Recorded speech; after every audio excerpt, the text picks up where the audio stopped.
Setiap tempat atau apapun yang ada di bumi ini pasti ada sejarahnya yang kata orang Madura. Bedeh Care Tanah Kabi. Dan saya akan mengutip sejarah dari 4 kabupaten yang ada di Pulau Madura ini yaitu Bangkalan, Sampang, Pamekasan, Sumenep, bacalah seterusnya di bawah ini.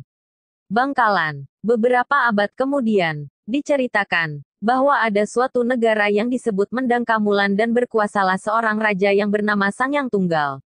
Waktu itu Pulau Madura merupakan pulau yang terpecah belah. Yang tampak ialah Gunung Geger di daerah Bangkalan dan Gunung Pajudan di daerah Sumenep. Diceritakan selanjutnya bahwa raja mempunyai anak gadis bernama Bendorogung, yang pada suatu hari hamil dan diketahui ayahnya. Raja amat marah dan menyuruh patinya yang bernama Pranggulang untuk membunuh anaknya itu. Karena itu ia tidak melanjutkan untuk membunuh anak raja itu tapi ia memilih lebih baik tidak kembali ke kerajaan. Pada saat itu ia merubah nama dirinya dengan Ki Jahi Poleng dan pakaiannya diganti juga dengan poleng, arti poleng, kain tenun Madura.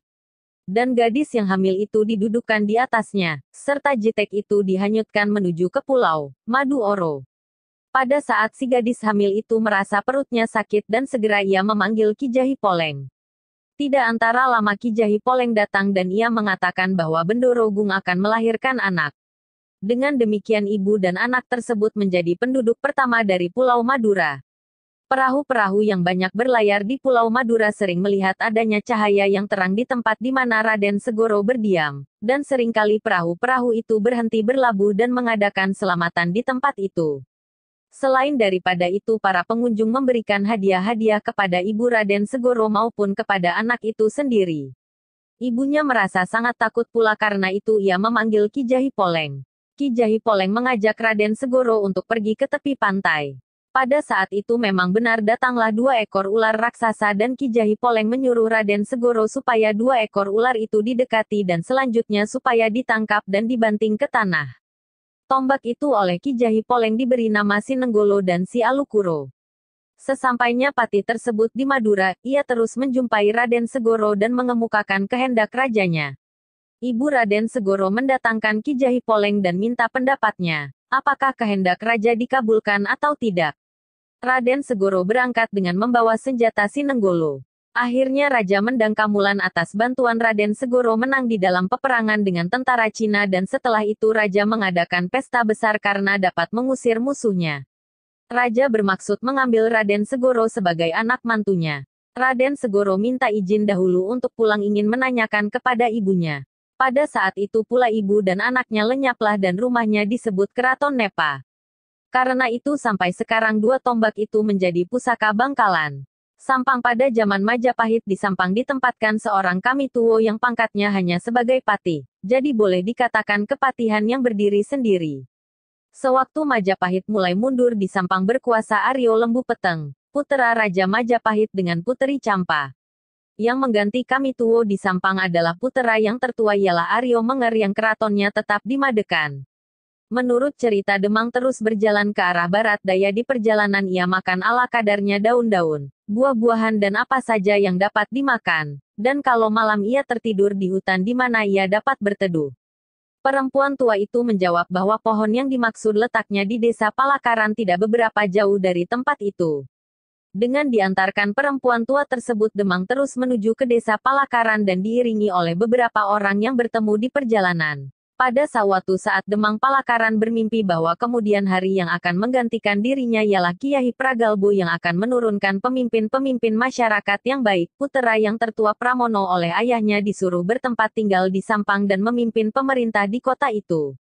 Ia kawin dengan Puteri Wonorono di Pamekasan karena itu ia juga menguasai Pamekasan jadi berarti Sampang dan Pamekasan bernaung dalam satu kerajaan. Demikian pula sewaktu Nugroho, Bonorogo, menggantikan ayahnya yang berkeraton di Pamekasan 2 daerah itu masih di bawah satu kekuasaan. Setelah kekuasaan Bonorogo Sampang terpisah lagi dengan Pamekasan yang masing-masing dikuasai oleh Adipati Pamadekan, Sampang. Dan Pamekasan dikuasai oleh Panembahan Ronggo Sukawati. Kedua-duanya putera Bonerogo.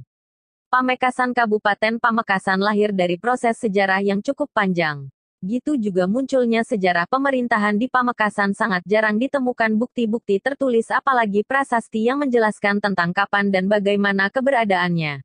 Diperkirakan, Pamekasan merupakan bagian dari pemerintahan Madura di Sumenep yang telah berdiri sejak pengangkatan Arya Wiraraja pada tanggal 13 Oktober tahun 1268 oleh Kertanegara.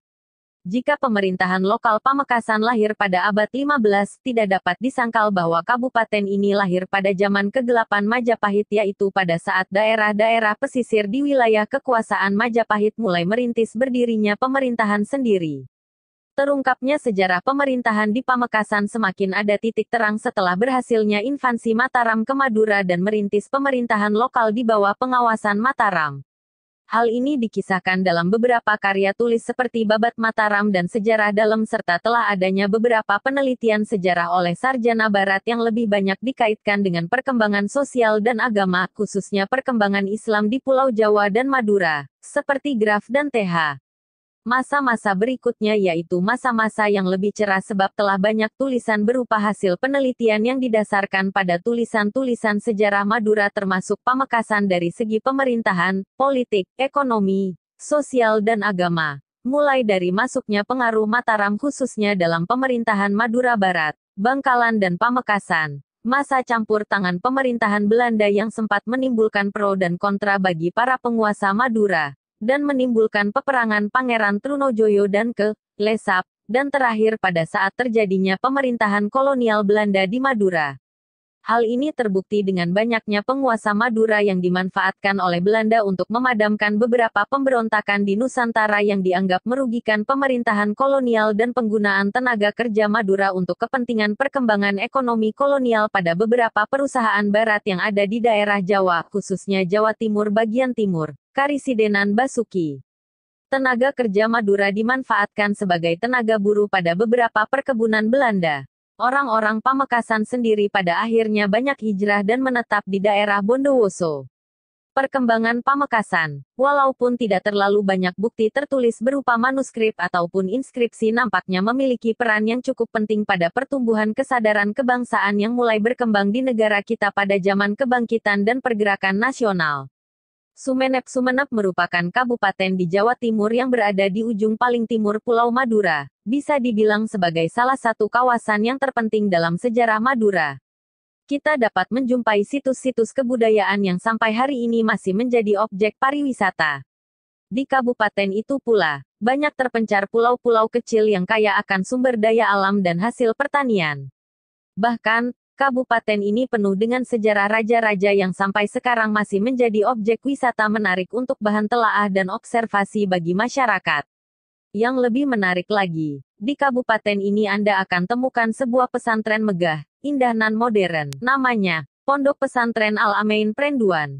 Sebagai pesantren kader yang mencetak munzirul kaum, pesantren ini menjadi bagian sejarah dari Kabupaten Sumenep. Sebagai bukti, kalau kabupaten ini penuh dengan sejarah, bias kita lihat dari pintu gerbang Masjid Agung yang ada di tengah-tengah kota.